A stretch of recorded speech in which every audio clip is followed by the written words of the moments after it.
What's up, guys? Chris Hardiman here with another episode of the Next Door Entrepreneur Podcast. And today we are sitting here with David Martins. And David is a residential developer here in the Central Florida market who is doing some really exciting things with infill properties all around the market, working with international investors, building a product that you really just can't find anywhere else in the market. So, David. Let's get into it. Thank you for coming here today. Yeah, thank you for having me. So whenever I do this, I kind of like to start back at the beginning, man. When did you move to Orlando? What brought you here? Perfect. So I've been in real estate. I've been in real estate for about 11 years. And my mother-in-law, she bought a house in Lake Nona at the Reserve. Okay. All right. And right across the street, a Brazilian investor moved into that house across the street. And then he said, hey, listen, I know you're a GC. Your mother-in-law told me about it. You were already a GC 11 years ago? Yeah. Oh, no way. In Massachusetts, yeah. You wasted no time. No, I didn't. Yeah. Especially when he showed me all the possibilities here in Central Florida. Okay. So this was probably November of 2019. Wow, okay. And so I quickly got to speed to how to get my GC license down here. And then this was probably mid-November, right? Okay. And then so January 10th of that next year, I was already here taking my course. I got all my... Does having that license in another state benefit you at all? Nope. Yep. All right, No, got Massachusetts, they don't Totally. recognize anybody's You're back to the licenses. books, you're studying. Yeah, I'm doing it. And here it's actually much more difficult than it is up there. I've seen the dudes rolling in with like the cart full of books when I'm doing all my stuff. Like it's a lot. It truly is a lot. Yeah. But I managed to just really take a couple of months and just focus on that. And I aced my tests. And then I got my license right after that. And this was right before COVID. So we all know what happened after COVID. The market blew up. And that's where I really got into it. Yeah. Yeah. Wow. All right. So it was kind of your mother-in-law who brought the opportunity here, and then you moved down. You didn't have kids at the time though, because your kids now are 1 and 4. Yeah, 1 and 4. Yeah. So no kids. You moved down here. You started this thing going. At first, were you building for yourself? Were you building for customers? How did you kind of initially start the business? Right. So remember the Brazilian investor across the street from my mother-in-law's house? Yep. He proposed a partnership. Okay. And he was much older. Yeah. And he was doing some shady stuff and that I didn't like, you know. Everyone's got to work through the shady partnership before they get to the real deal, right? That's really what happened. So I was partners with him for about 6 months. Okay. And then I broke up that partnership. Yep. And then I started Martin's Development right after that. Wow. But he had friends and family that were investing in real estate here. So essentially, yep, I work with investors, but I am focused on just the construction. Yeah. Right? So none of that, promising return, none of that. I'm just focused on the construction. You want me to build you a house, I'll build you a house. That's what it is. Yeah. And then I just seek out opportunities. And then what I really got good at is understanding where the next opportunity was. Yeah. And anticipating the lot buyout. So I would just go in and buy a bunch of land in that area. And then when somebody approached me about that one good spot that I already knew of, I already owned the land. So you were kind of going in, doing the land acquisition. You weren't really marketing the land, but public record, you were the owner of record. Yeah. So then someone was really seeking you out and saying at that point, hey, you see you got a lot. Yeah. How are you converting them reaching you out as the owner of the lot to saying, hey, yeah, I'll sell you the lot, but I want to build you the home that's going to go on it? Right. So very easy. A lot of the people that would approach me, they knew that I was already building because they were driving through the area and they saw my houses. And then without warning, they would just walk in and look at the finishes that I was providing. And I pride myself on good finishes. Yeah. I mean, there's plenty of builders where I build, Marion Oaks, Citrus, but nobody can beat the quality finish that I put into the homes. Yeah. So that I stand out very easily. And so they would start easily looking around and seeing that, hey, this guy's popping houses everywhere here. Yeah. And then they start looking for vacant land and they start seeing that I own land in that area as well. Got it. And then they just pair 1 and 2 together and that's how So these typically aren't like home builders. These are just kind of residential investors, right? Pretty that are much. looking for opportunities, kind of figuring you can sort of offer the total package. And the cool thing about, I'm Brazilian, and the people that reach out to me, they were already investing in real estate in Brazil, hiring out builders to build them a house. And this was a thing back in Brazil probably 12 years ago. And they all made a lot of money. And then they saw similarities with what they were doing 12 years ago versus what's available here in Orlando. Yeah. And they started reaching out. So that's super interesting. So let me make sure I got the time frame right. So we're now still back in like kind of 2020. Yeah. Okay. So all right, pandemic. Yeah. So how much of your customer base was made up of Brazilian investors in 2020? I was probably at that time, probably 4 investors, very, very small. Okay. I was doing simultaneous probably 10 houses. 10 houses a year. 10 houses at the same time. So probably 10, 15, 20 homes a year at that time. Well, you're building like way more than that right now. Currently, currently right now, we're doing 181 right now. Yeah. But that's because it slowed down. Last year, I was doing 300 plus homes simultaneously. That's crazy. Yeah. So how the hell did that, because that's a big scale. Yeah. So going from like 10 to 15 in 2020, going through the pandemic, come out of the pandemic, well, I'm a mortgage guy, so my world slowed down. Sure. Coming out of the pandemic. It sounded like your world did the exact opposite. Your world cranked. It did. Because at the same time when things were slowing down here for you, they were electing the current president of Brazil. And so people were fearful, without getting into politics, but people were getting fearful, and they started just, hey, you know what? I need to get my money into the U.S. currency immediately. Damn, that's crazy interesting. Yeah. So you weren't selling homes, you were selling the U.S. dollar. Well, I was selling homes because I'm into construction. I get that. Yeah. But they absolutely. It was a hedge, right? They were getting out of the real. It was just convenient. Getting into the dollar. I was super convenient to them because one, I grew up here. I moved here when I was about 10 years old as a kid, and so I don't have that Brazilian sway about myself. Where'd you go to high school? Martha's Vineyard Regional High School. Okay, all right. So you were up there still, came here. All right, got it. So you say you grew up here, you grew up in the States. Yeah. Got it. So you carried yourself a little bit differently. Sure did. Very transparent, very black and white. Yeah. No grays or colored, between the lines like most, unfortunately. It's just the Brazilian culture, man. We're very carnival about ourselves. Got it. And they beat around the bush a lot, and I'm just straight to the point, and they like that.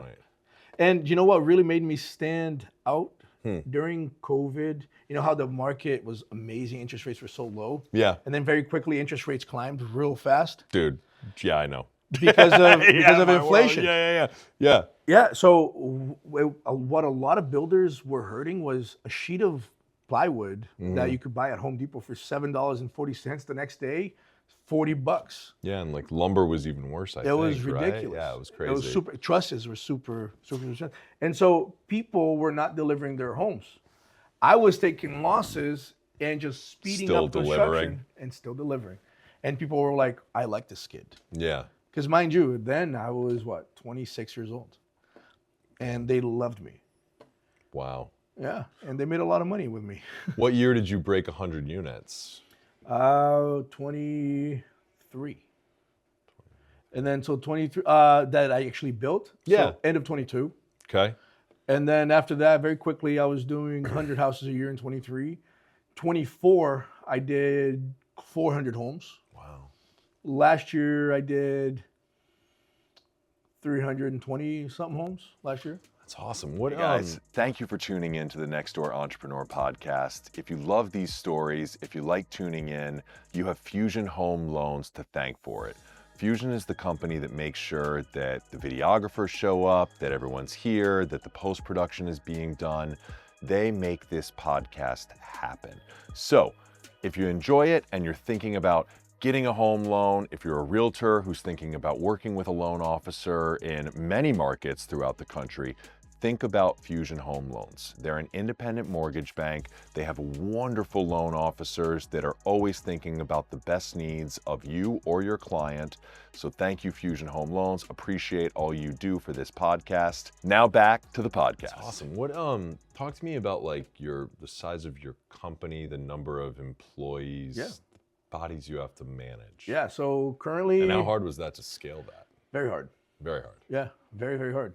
I think most people know that when you're running a business, the biggest challenge you have is people.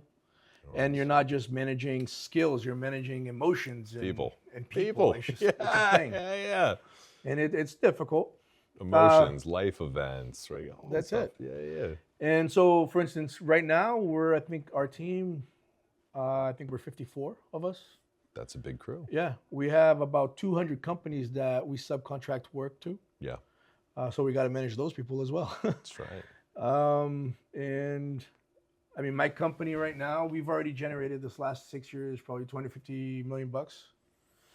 That's awesome. And the fact, and this is like, we talk about this all the time on the podcast, like the fact that you get to provide an income and a lifestyle to 55 families, like It's a lot. It's a big that's responsibility. awesome, man. Yeah. Like that's what it's all about, right? That's what entrepreneurship is all about. Aside from the returns and all the wonderful life that it's provide, it's about you're building community, you're providing for others. It's a lot of responsibility. It really is. Yeah. It's 54 families. That's exactly right. That's exactly right. So that's pretty exciting. So you were doing all this work, primarily Brazilian investors coming in, looking to purchase residential real estate here in Orlando.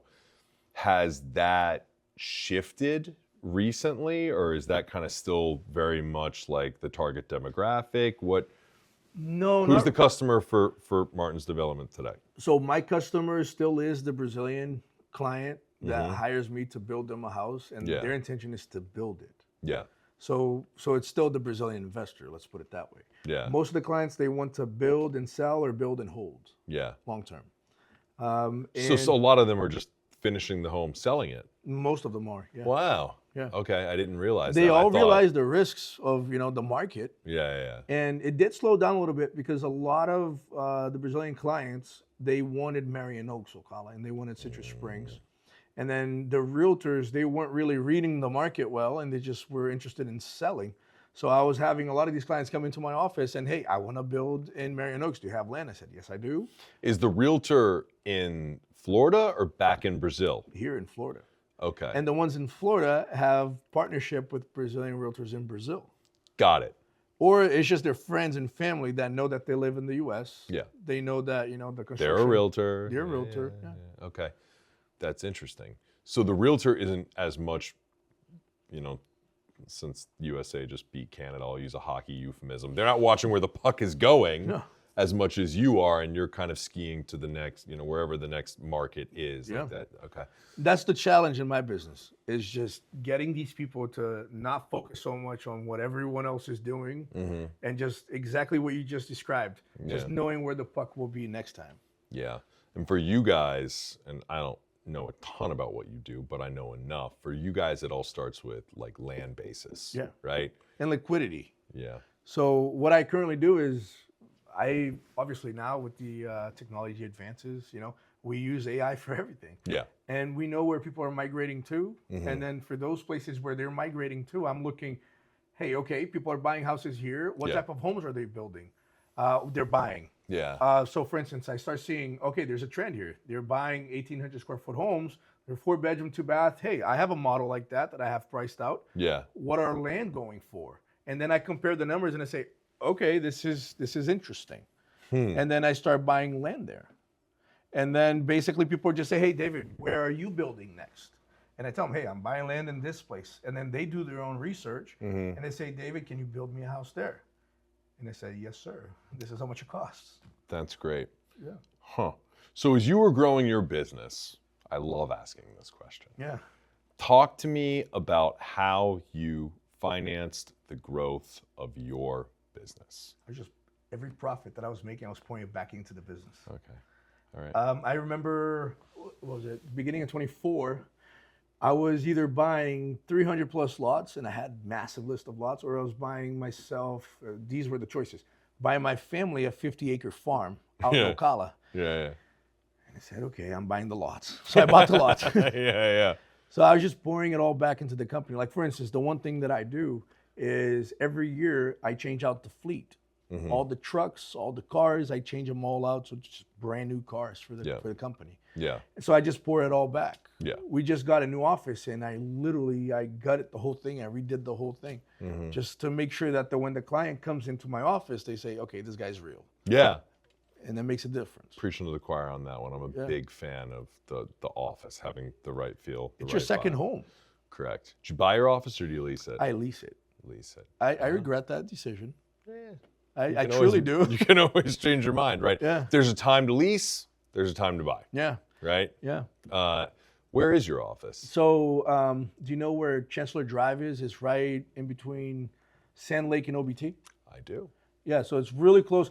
For me, it was very strategic. Yeah. Why I did that is because the Brazilians, they come here, they like to go to the mall, they like to go to the outlets, they like to go to the parks. So for me, there's no excuse for the client not to come and meet with me at the office, because they can drop their kids off at Universal and then swing by and talk to me, or their wives at the outlet and then go and talk to me.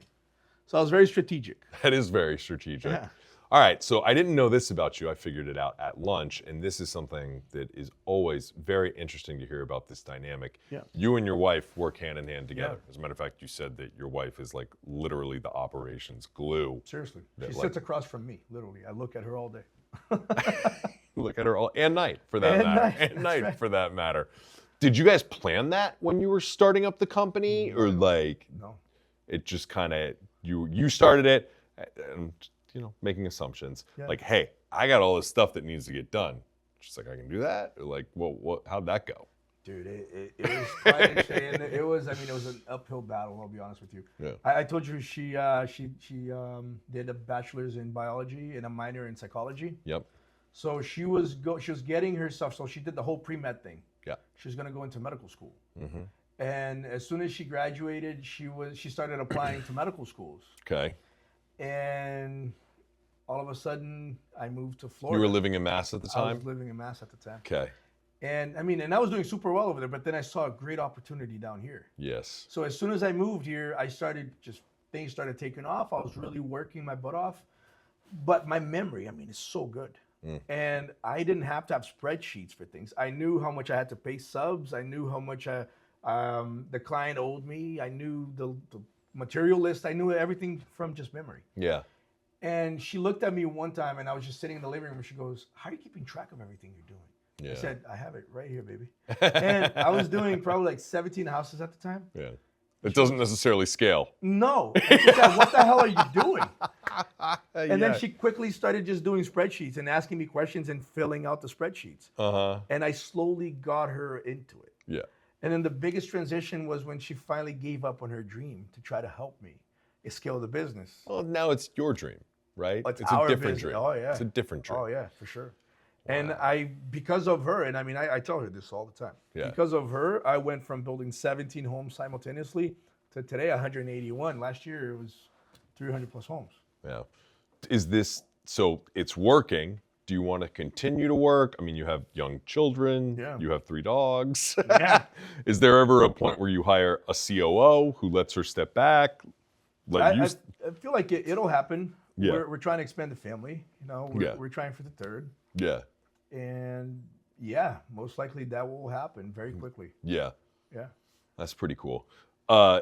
You made a huge move from Mass to Orlando. Yeah. Is Orlando now home, or if you saw another opportunity in another market, would you relocate again? This is home. Yeah. Yeah, this is home. We're looking into the Texas market. Great market. Yeah, great market. Great manufactured housing market. That's what it is. Yeah. And I'm really eyeballing that. Yeah. But hop on a plane. Yeah. Stay there for a couple of days, come back home. True. So, but this is absolutely home for sure. That's great, man. At So least for now. what you do, you love what you do. I do. Would you want your kids to do what you do? Yeah, Yeah. I would. Because although it is a lot of work, it's a crap ton of work. I'm 32 years old and I look much older than I am. It's the beard. It's the beard. And I feel it too, honestly. Yeah. But I would just want them to do it a little different. Maybe rely more so on maybe bank money, not so much in clients, rely on clients. Yeah. Yeah.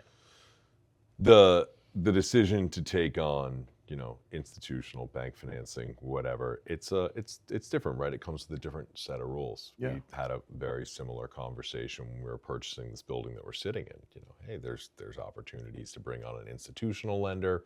Of course, there's private money. It's a 4,000 square foot box in Winter Park, right? This Yeah. is a good deal. Sure. It comes with certainly pros and cons on both sides of the coin. Have you ever looked at bank financing to kind of look at expansion, go over that Yeah. path? And I've actually already got that going. Oh, okay. I got a couple lines of credit Yeah. that we're utilizing now. That's the idea, Yep. to gravitate towards that so that I'm not relying so much on the client side. Because, for instance, my client base is in Brazil. Like, now imagine if now we elect the president that the people actually want. Now they might feel comfortable and say, hey, listen, I just want to leave my money here in Brazil because I can control it. I know it. Although a lot of them, it's strategic, it's smart to, have a portion of their assets in the US currency. Yeah. But I mean, they could just It very could well do change that with gold. quick. Yeah, it could change very quick. Wow. What marketing activities are you still doing to attract that client down in Brazil? Quite honestly, I don't understand much about that. I let my marketing team deal with that. Yeah. But all we're doing really is just showing client experiences online. Yeah. And then people reach out. Like, for instance, I have some very famous Brazilian people that they hire my services, and their intention is to build the home at the end. And they did quite well. And then they're very open about it. The influencers, Yeah. like politicians, like it's movie stars, like who are they? So I have one. He's actually very well known in Brazil. He's like a Brazilian evangelist. Oh, okay. He's not a pastor, he's an evangelist. And he's just a very smart young man. I mean, Yeah. he turned his life around, very smart with his money, honestly. And people just watch what he's doing, and they just want to do the same thing. And then plus I have some other famous, just real famous Brazilian businessmen that trust my advice Yeah. a lot of times. And yeah, it's just, they're connecting me to the right people, and it's happening. That's pretty awesome, Yeah, actually. it's very organic, I'll be honest with you. Which is the way a good business should grow, right? Yeah. Very organic. Very organic. Every time I try to push social media Yeah. some type of way, I didn't get the results that I truly wanted. Yeah. It's just the organic works best for me, at least for my business model. And do you want to continue to build homes for? So it's different, right? Building infill, which has served you really, really, really well. Like finding the areas where you can pick up the pieces of land, couple lots together, maybe 10, 20 lots together. Have you ever thought about kind of taking that next step as a home builder to subdivision, maybe getting a little bit more involved on like the true development, like getting ag, re-entitling, rezoning, going that? Yeah. Have you thought about making that step? We're already migrating towards that. Okay. We're negotiating a very large parcel of land here in Central Florida. Yeah. It's about 650 acres. That's very large. Yeah, very large. That's very large. That's underway, but absolutely. What do you think about, oh my God, I can't believe the name of this community is escaping me, especially because Pulte is like an incredible client, not the Grow. They've got this super cool new community where they're putting like really neat amenities in. Gardens, like the HOA fees within the community, it pays for like a gardener, and you can do like farm to table. That's awesome. It's really cool. Yeah. I don't know if it's sustainable. Like all I see when I'm looking at this stuff is like someone's got to pay for the land that the garden's on, the gardener who's taking care of it, like The all HOA the must things. be super expensive. Must be super expensive. It's really cool. Don't get me wrong. Like that's awesome to say that your neighborhood has a farm to table garden that you can go and pick your carrots before you cook dinner. I just don't know if it's Sustainable. economically sustainable. Yeah. I would say in the true sense of the word sustainable, it's about as sustainable as it gets, right? It's got a garden. Yeah. I don't know if a business can make money off it. Sure. Huh. No, yeah, I digress. 33 years 32. old? 32 years old now. Moved here from Mass before the pandemic. But you were building up there for a long time. You were a GC up there. You were a licensed GC when you were what, 23?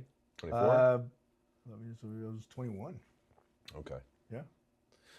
That's so were you like studying while you were in college? No, I didn't go to college.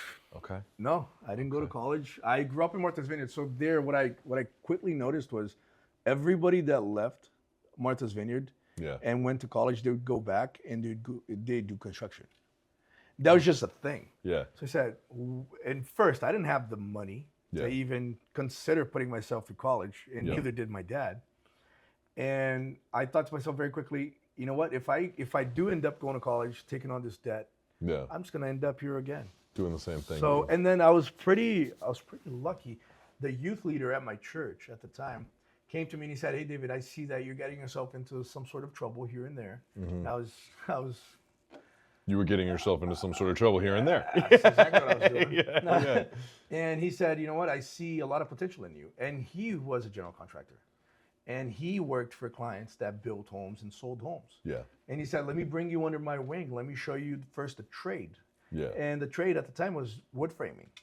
So I started, this was probably when I was 17 years old. Okay. And I started wood framing. And I Yep. got really good at it, like super good at it, to the point where I had a bunch of 30, 40-year-old dudes that had to listen to me because wow. I knew how to read the plans, and I worked it all out and I laid everything out, and they would just build and I would just coordinate it. And at one point I was coordinating 2 crews. Wow. And I got married at 20 years old. Wow. And my wife said, "You're doing this for Junior. Why the hell not just do it for yourself?" Yeah. Junior was the youth, Youth pastor. leader. Yeah. And then so I said, "Okay, I'm scared, but I'll do it." Yeah. And then I started taking on clients because they knew of my reputation. Yeah. And I got my license shortly after that. And then I just started building. My intention when I first moved here to Florida, and I was doing super well at the time. I mean, when I was working for Junior before I opened up my own company, Yeah. I was getting paid $57.50 an hour. And I was working 14 to 16 hours every day, Yeah. Sunday through Sunday. Which, look, you got no kids. Like, that's great. Yeah, I bought my first house at 23, Yeah. just shy of 23. My wife was 21, just shy of 22. Yeah. And so we just started doing it. And I just loved the freedom of making money and then one thing led to another, and then we moved here. We left it all behind. We were doing super well for ourselves, and we just took a chance. And it paid off. Yeah. It really did. Yeah. But that's a scary move. It and really is. the only family that you had here was her mother. Yeah. But still, her mother, that's an important part of family. Sure. Yeah. You Yeah. can call it that, yeah. No, we have a good relationship Remember, we're now. recording. No, but I only say this because we went through a really hard time with her mother during that period Yeah. when we first moved here, and it was pretty awful. Did you move in with her when you first moved here? For about 6 months, Yeah. and it got very murky very quickly, and then we got our own place. Yeah. But we didn't talk for a couple of years after that. Yeah. Very little. But now finally we rekindled it. Everything is good again. Yeah. But we were very alone for a while.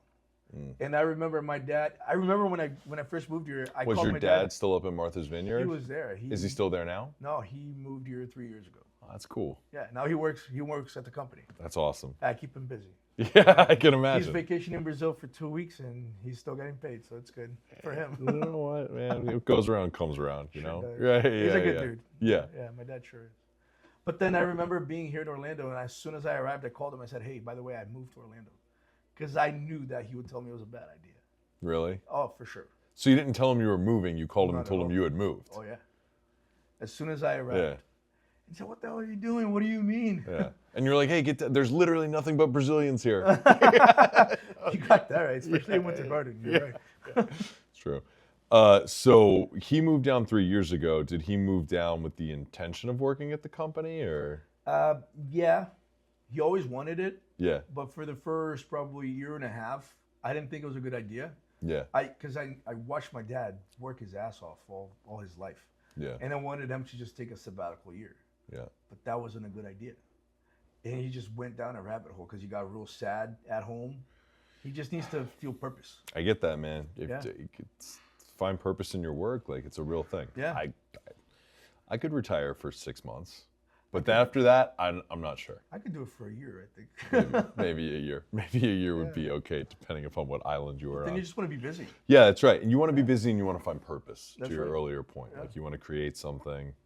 Yeah, I get that. And I remember when I saw my dad at the situation, I remember reading a story about some of these Englishmen that were bedbound and during the World War.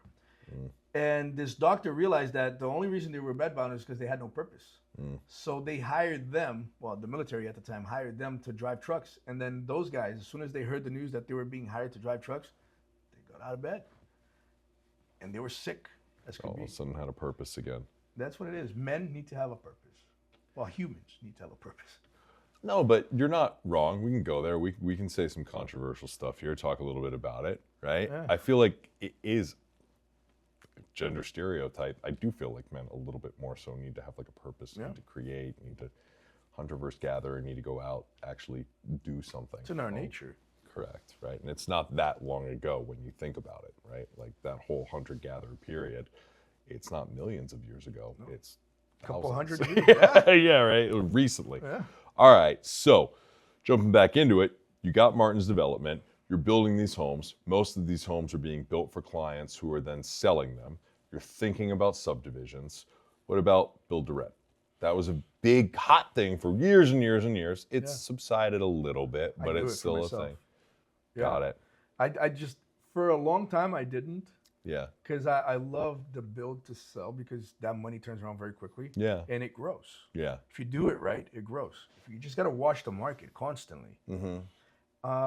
But then that doesn't really build long-term wealth. Yeah. Because you're constantly paying a lot cash of flow stream. No, because you're paying taxes, man, through your nose. Yeah. Doing that. And very quickly you climb up the tax bracket and all of a sudden you're paying 37.5%. Before you know it, you got to flip your entire fleet of vehicles out every year for the depreciation. That's it. And then you're obligated to hold your rentals. Yeah, that's exactly right. Yeah. Man, so is that where you're kind of reallocating what otherwise would be, taxable gains? Now you're kind of offsetting those, building a portfolio of rental properties now? That I can later leverage. Yeah. Self-manage those? I sure do. I have the guys for it. Yeah. Yeah. Try and keep them clustered geographically, like close by one another, or? I try to watch out for opportunities. So like for instance, Marion Oaks is not a really good place for you to build and sell currently, neither is Citrus Springs, but it's a good place for you to build and hold. Yeah. Because for instance, on a house like that, you're Marion Oaks, they're servicing the villages, a lot of them, or? A lot of them, the people that live there, they're working for the distribution centers in Ocala. Okay. The Amazons, the CVSs, the Dollar Generals, and plus the World of Question Center. So solid workforce housing market to be an owner of. Oh yeah. But then those homes that you're building for what, $255,000 all in with the land, Yeah. they're renting for $2,200 a month. So DSCR loans all day over there. Interesting. Yeah. All right, let's talk about mortgages. Yeah, thank you. What a wonderful prop up there. So the Brazilian investors, they're coming to you. You're building the home for them. Are they are they deploying cash from Brazil, buying house in all cash, or are they leveraging it up? Are they coming in, getting a DSCR loan? Instead of buying one house, they're buying 5 houses, getting the leverage side of the puzzle working for them, or? They do that, yeah. Huh. Brazil has a very dark history with banks and loans because interest rates there are historically very, very high. Oh no, it's crazy. Trust me, I know. Yeah. I throw out term sheets and loan estimates, and it would make someone who's used to the American financial system sick. And I will have Brazilians that look at it and they're like, "What? This is amazing. This is it? Like, let's go. Can I get more?" 7% in Brazil is it's a haircut. It's yeah. Yeah. Remarkable. And then so a lot of those people that have had that bad experience with loans and banks, they'll come here and they'll do it cash. Yeah. If the market is super hot, they'll consider doing construction financing. Yeah. But then there's a lot of people here that just dive into the construction financing. And if the terms are right, it makes a lot of sense. Are you finding that there is, back to liquidity, are you finding that there is construction spec financing available to foreign nationals for your homes? Really? Oh, yeah. Huh, all right. We got to dig into that a little deeper offline. Oh, we don't need some to burn great programs. podcast time. Yeah. Huh. All right. We got to talk about that a little bit more. Yeah. Okay. All right. Next year after that, 5-year plan. Communities, for sure. Yeah. Okay. Yeah, that's the goal. Are you going to rebrand, build a different vertical that operates under a different brand than Martin's Development? So you have, you've got your GC, your call it for service home builder, and then you have your tract home builder, that's right? the goal. It is the Think you do it rebrand. differently? Yeah, I would. If I could go back, man, and do it again, I would have started off 6 years ago, just You buying can't build a land. neighborhood called Martin's Development. No, you can't. Right? Like you're gonna have Martin's to do Homes, maybe. there. Yeah, okay, all right, that's fair. Yeah, Martin's. yeah. There you go. That's it. I love that. All right. If this big, just under 600 acre community comes off, would you tackle the whole thing or would you kind of parcel it out, give a little bit to this builder, give a little bit to this No, builder? the idea is to tackle it in Okay. phases, but definitely tackle it. Yeah. Yeah, Would you try and do the horizontal on your own or for sure. that's ambitious? Yeah, for sure. That's very ambitious. Okay. You can do it. Shit. Yeah. You've tried a bunch of other things that you never would have thought you could have figured it out and then you did it. Right? Yeah. That's what it comes down to. Okay. Cool. But I mean, to your point, there's a lot of money on land for sure. Oh, shit. Hold on. Let me look at some of love these that. other questions. I'm going to see which other ones I want to hit you with before we go. How much successful investing if you're... Oh, let's get some spicy ones on here. I literally was just about to text you then. I got it right here. Okay. What about...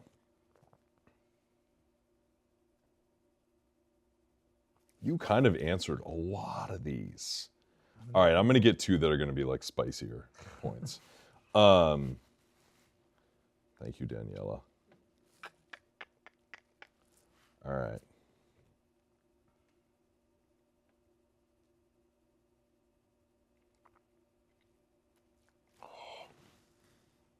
So, all right. So, what fear would you say most Brazilian investors have here in the US that they don't openly discuss or admit to? So, this is a spicy one. Yeah. So the biggest fear that they have is that the construction company they hired to deliver them the house Yeah. will not perform. And you can look at just start looking at Brazilian builders right now online. Just search them on Google, and some will pop up where they were taking clients' money and they were not performing. Yeah. Some were just, but then see, the problem is, okay, trust, Yeah. but check. Yeah. And a lot of these clients, they were paying as soon as the invoice came into their mailbox. They would just pay without asking questions or asking for proof of, of completion of work. Yeah. And a lot of them did this. And I've heard of a few of these Brazilian builders that walked away with millions of dollars, and now, they're in litigation and they're in a lot of trouble. Yeah. But then the Brazilian investor has to come here, get a U.S. attorney, bring a case here, Oh, yeah. manage the case from abroad. I can't imagine. Yeah, it's hell. Yeah, that's awful. What would you say is the largest cultural difference that Brazilian investors have to adapt to Yeah. when they're now doing business here in the United States? Things here are a lot simpler than they're used to. And Really? because it is, they think it's too good to be true. Ah, Like, for instance, the tax rules here yeah. are amazing compared to what Brazilians have to go through in Brazil. Real estate tax, income tax, all the tax? All the tax. All the tax. Yeah, Brazil is rigged to make people fail. Like, especially investors and entrepreneurs. Huh. It's Brazil right I've never now- heard that. Oh, just research it quickly, and you'll Yeah. see that Brazil is the nation with the #1 highest taxes in the world. Brazil is the number So one. entrepreneurs are not rewarded there. Not at all. There, Yeah. and then there is some laws against, like, for instance, in favor of the workforce and Yeah. against the people that hire them. Yeah. And for instance, you'll hire somebody for 3 months, and this is their biggest just pain in Brazil. You'll hire somebody for 3 months. They'll come in here and they'll say they'll quit, and they'll hire an attorney and say that you did X, Y, Z, all baseless claims, but the judge will award them $100,000. Wow. And this happens. I mean, the system there, the judicial system, is rigged against the entrepreneurs and business owners. Yeah, the business owner, the employer, the The employer. entrepreneur is Oh, yeah. screwed. They are. And that's why a lot of them are just coming here. Yeah. And for the dumbest reasons, they'll get sued and the Lose. person and lose. Wow. Okay. And there, you're in Brazil. A lot of the people that are just making money, they have to hide it. They can't show that they're doing well because you become a target. I mean, that's really everywhere in the world. But. I get it, but in the same breath, and this comes back to the whole capitalism, socialism, right? Like how can you expect the achievers to achieve, to create businesses, to create jobs, to create tax revenue? They don't see it like that. That's tough for a country to kind of spin out of that if it's going to keep going down that path. But that's why there's this insane amount of money coming out of Brazil. Yeah. And they're parking it here in the U.S. Other than Central Florida, which is like a massive Brazilian population, Orlando alone, as we know, what other states are they going into? We're like pigeons everywhere. Yeah. But there's a huge Brazilian concentration in the Northeast. Okay. Like Massachusetts, especially like Worcester, Framingham, Marlborough. Yeah. It's crazy. Okay. Got that. So this is always one of, like, this is a great one. If you could go back, you could talk to David, 20 years old when his wife tells him, hey, you're doing this for Junior, you could be doing this on your own. What's a piece of advice that you'd give yourself that you think could really kind of change the pains that you went through when you were growing Martin's development? Just believe in yourself. Because I always... Come on, that one's tough. I doubted myself through and through. I never thought it'd be possible. I never thought I could do it. I never thought I was capable. Yeah. And during that process, my wife was always there cheerleading me on. Yeah. And I owe it to her because I would have made it a lot smaller. Yeah. Than if it wasn't for her cheering me on. So this is a podcast that's in its infancy. I mean, I think I've done, I don't know, maybe 20 of these now at this point, maybe like 25. I've actually been doing a little bit longer, but I've really kind of ramped it up recently. And you start to pick up on recurring themes, as you do with like any time when you're looking at people. And the recurring theme that is almost across the board is, hey, I couldn't have done this, or I couldn't have done this as quickly or as efficiently or as successfully without my partner. Yeah. Partner really is kind of the deciding factor with so many successful entrepreneurs and how they got to where they are. It's true. While maintaining work-life balance or doing it as quickly or having as much fun doing it. It's really interesting. Because at least for me, it's so tough to trust people with your insecurities or with your doubts. Yeah. And then when you have a good partner at home, that's the person you can lay it out and it's your they'll tell you the sounding truth. board. That's it. And they'll just, for my wife and I, when we were building the business, we didn't have anybody to rely on. Yeah. Or at least have as a mentor. Yeah. And we just had each other. Other than Junior, have you had any other important mentors throughout your business path, your career, your life? Honestly, no. Yeah. Yeah. That's tough because mentors are like, I think, one of the most important things out there. Yeah. So let me ask you this. This is a good one. About a year ago, I started to really focus on mental health, pouring more into myself, talking with a professional, figuring out what works, what doesn't work, what I need to do things better. Because you're right. All I had was my wife. Yeah. That's the only person I could be vulnerable to. And she doesn't have a psychology degree. She's great. She'll tell me what she believes. I love hearing what she believes, but she's not a professional. Have you ever invested time, energy, money into a professional coach, into a professional therapist, into anyone who's like executive lifestyle? Do you do anything in that realm? I try to take care of my mental health. At least once a week, I'll talk to a professional therapist. Thing. Because I can just dump all my, anger, just grievances, all of it. All of it. And you feel lighter. It's incredible. And sometimes it's you don't. Greatest practice I ever got into. It really is. And now it's the one meeting I won't cancel. I have some. I don't like talking about my problems. Yeah. Even to the therapist. Yeah. So there are some days that I do cancel on him, and he gets real pissed off. They don't like it because they're. I mean, like, look, like, I pay her $200 an hour. She tells me all the time. She's like, Chris, you think I'm in this for $200 an hour? No. Like, no. I want to see people become better versions of themselves. Yeah. She's like, don't give me this every other week BS. Like, if we're doing this, we're in it. Yeah. Yeah. Dr. Lewis, shout out. It makes a difference. Huge difference. Because there's some things that it's not fair to lay it on your spouse. No. And so you just lay it on the therapist. So true. Help your marriage. Helps your marriage a ton. Helps you be a better parent, helps you be a better spouse, all of the above. Better manager, better boss, better partner, better board member. Like, no, it's incredible. It really is. 5 minutes. We're done. Awesome. Then do like a wrap up. Okay. All right. David, thank you for coming out. Appreciate you. Thanks for coming to lunch beforehand. Thank you for having me. We'll do this more. We'll reconnect in a year, figure out what's going on. We'll kind of look back, see how many more homes you decided to build. Let's do it. Get an update on the community. Exciting. Yes. Until then, I appreciate you. Yeah. Thanks, Chris. Thank you, sir. Pleasure to be here. Likewise.